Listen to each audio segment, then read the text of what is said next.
Hey guys, this is सुयोग जायसवाल और मैं आपका स्वागत करता हूँ अपने इस यूट्यूब चैनल में।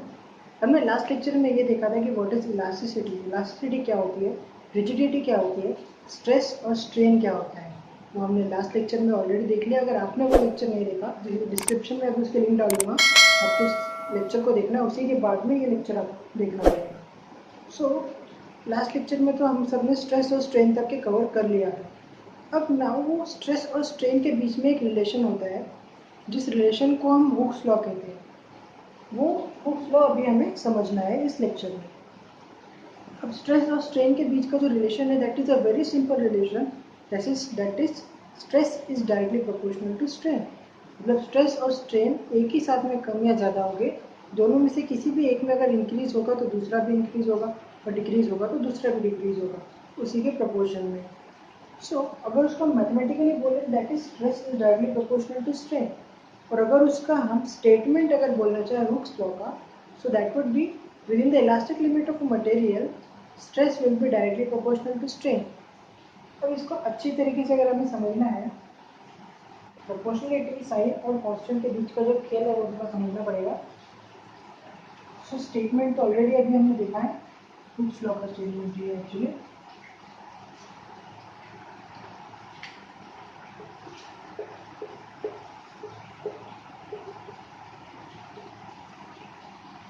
Hooks law. Now stress is directly proportional to strain.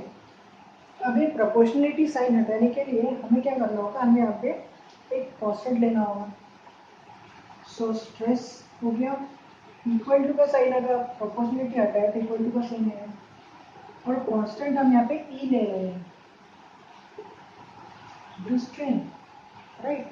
अभी ई को हमने यहाँ ले लिया और स्ट्रेस अपॉन स्ट्रेन,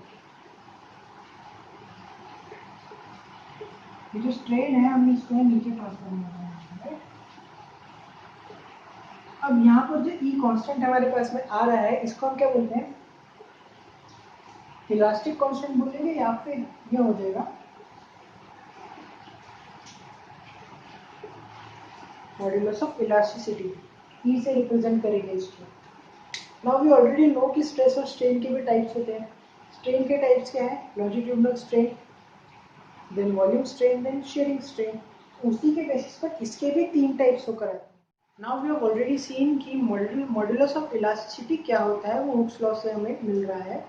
उसके तीन टाइप्स है on the basis of types of stress and strain.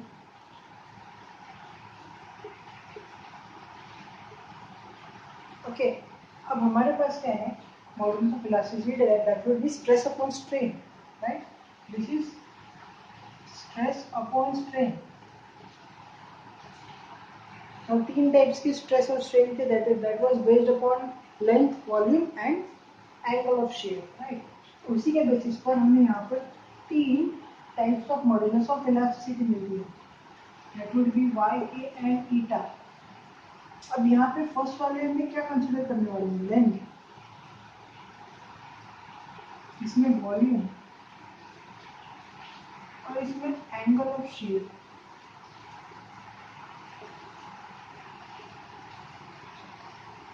Okay, this one is called Young's modulus, this is called bulk modulus and this one is called modulus of rigidity। अब इसके और इसके बीच में confuse मत होना, लिख देते हैं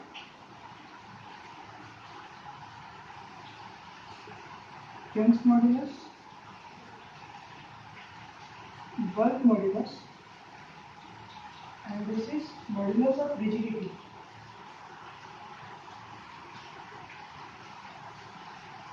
okay, y k eta, this is based on length, this is based on volume, this is based on angle of shear।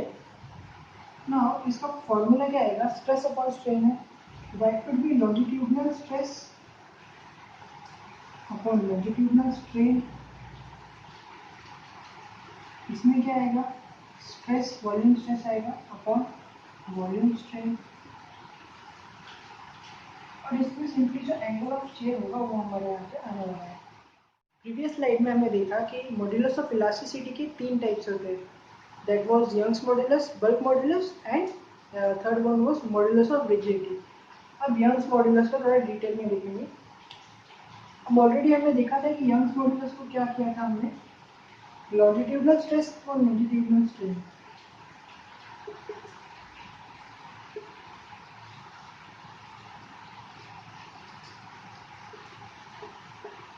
longitudinal strain. Now we already know कि स्ट्रेस मतलब क्या होता है, दैट मीन्स फोर्स, मतलब internal restoring force पर unit area. Strain क्या होता है, change in dimension per unit original dimension. But यहाँ पे हम लेंथ की बात कर रहे हैं, लॉन्जिट्यूडनल स्ट्रेन की बात कर रहे हैं, तो लेंथ की बात कर रहे हैं, so it would be change in length per unit original length. यहाँ पर एक फिगर ड्रॉ कर लेते हैं, उससे अच्छा समझिएगा।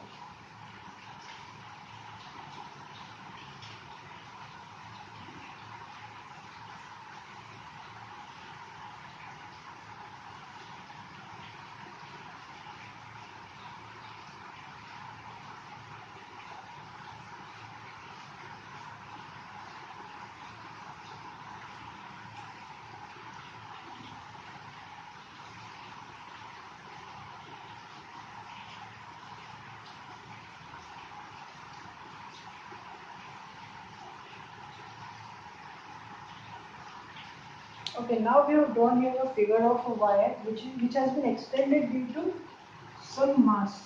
यहाँ पे एक कैपिटल M करके मास हमने अटैच किया, जिसकी वजह से उसकी एक्सटेंशन आ गई स्मॉल l। ना यहाँ पे इसकी ओरिजिनल लेंथ थी l, इतनी लेंथ उसकी ओरिजिनल लेंथ थी। वेट लगाने के बाद में उसकी जो लेंथ में इंक्रीज आया, दैट वाज स्मॉल l। उसकी cross section area is a। अब ये वायर जो है वो सिलेंड्रिकल शेप का वायर हो गया, राइट। ये सिलेंड्रिकल शेप के अगर आप क्या सर्कुलर एरिया आता है, जो उसका क्रॉस सेक्शनल एरिया आप देखोगे अगर आप, दैट वुड बी एक ऐसा सर्कुलर एरिया आपको मिलेगा। और एरिया ऑफ सर्कल क्या होता है, पाई आर स्क्वायर, राइट। अब ये सब वैल्यूज हमको यहाँ पुट करने हैं। अब इसको एक बार हम पूरा सिंप्लीफाई कर लेते हैं, so that would become F into L upon A into M.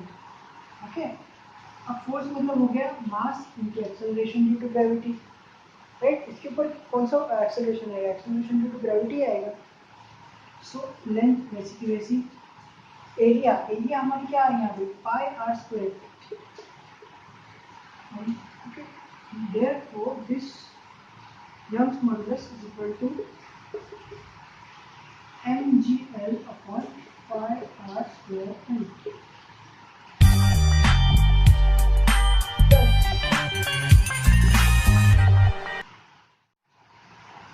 Now last slide में हम देखा यंग्स मॉडुलस के बारे में। अब let's move on to bulk modulus. Young's modulus was based on length, okay, change in length. अब ये change in volume के ऊपर भी डिपेंड करेगा। सो वी ऑलरेडी नो कि K is equals to stress upon volume strain. Okay, ये volume के ऊपर डिपेंड है, इसलिए वॉल्यूम स्ट्रेन। नाउ स्ट्रेस मतलब क्या होता है, internal restoring force applied per unit area.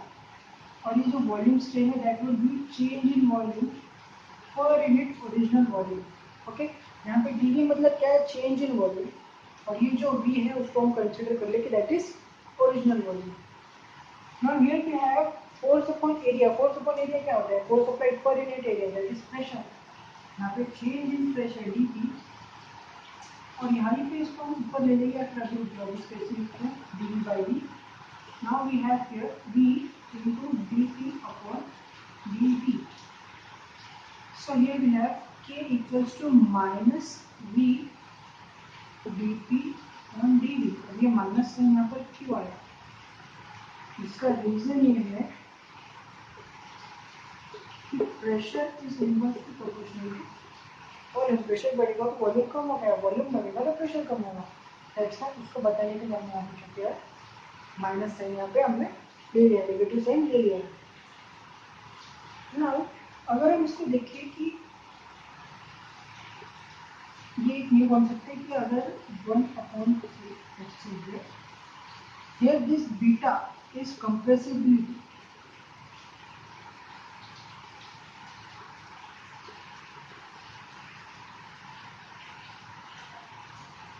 अगर आप बल्क मॉडुलस का इनवर्स लेते हो तो आपको मिलेगी कंप्रेसिबिलिटी। कंप्रेसिबिलिटी मतलब क्या, किसी चीज़ को हम कंप्रेस करते हैं, उसकी कितनी कैपेसिटी, कोई गैस को या फिर किसी भी ऑब्जेक्ट की कंप्रेस करने की कैपेसिटी, इससे हमको पता चल जाएगी बल्क मॉड्यूलस का इनवर्स।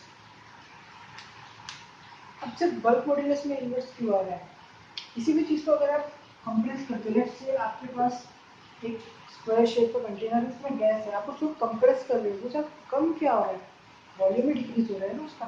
प्रेशर इंक्रीज करोगे तो वॉल्यूम डिक्रीज हो जाएगा। That's why it is related to volume और bulk modulus. Okay, now let's move on to modulus of rigidity. अब modulus of rigidity eta मतलब क्या होगा, tangential stress upon sharing strain. अब स्ट्रेस मतलब क्या है, फोर्स अपॉन एरिया ऑलरेडी पता है। शेयरिंग स्ट्रेन को हम फाई से रिप्रेजेंट करते हैं, जो एंगल में जो चेंज आता है फोर्स अप्लाई करने के बाद जितना एंगल में चेंज आ रहा है दैट इज फाई। ओके, उसको सिंप्लीफाई करने के बाद we have F upon A into phi. Okay, इसको हम ऑलरेडी इसको also we also called it coefficient of transverse elasticity. Okay, अब इसको थोड़ा डायग्रामेटिकली समझना होगा, कॉन्सेप्ट क्या है। क्या कर रहे हैं, यहाँ पे एक क्यूब कंसिडर कर रहे हैं, राइट। ये क्यूब है, उसका जो बेस है हमने उसको चिपका के रखा है और ऊपर की तरफ से फोर्स अप्लाई किया। और वो क्यूब का बेस तो चिपक कर है बट ऊपर से फोर्स अप्लाई हो रहा है, उसकी वजह से क्या होगा, जो ऊपर का जो एरिया है वो मोशन में आएगा बट नीचे का एरिया चिपक के रहेगा। दैट्स व्हाई इसका शेप जो है कुछ इस तरह से चेंज होगा, लाइक दिस।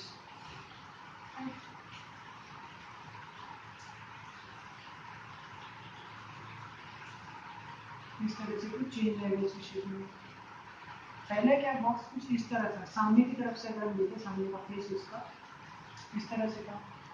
फोर्स हम यहाँ पर हमने अप्लाई किया फोर्स, दैट्स व्हाई उस तरफ टिल्ट हो गया। और ये इसकी ओरिजिनल पोजीशन थी। यहाँ पर जो एंगल बन रहा है that is phi. Okay,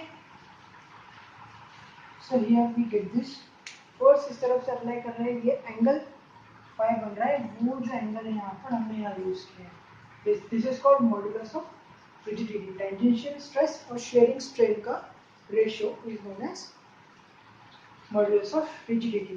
Okay, and that is also called coefficient of transverse elasticity.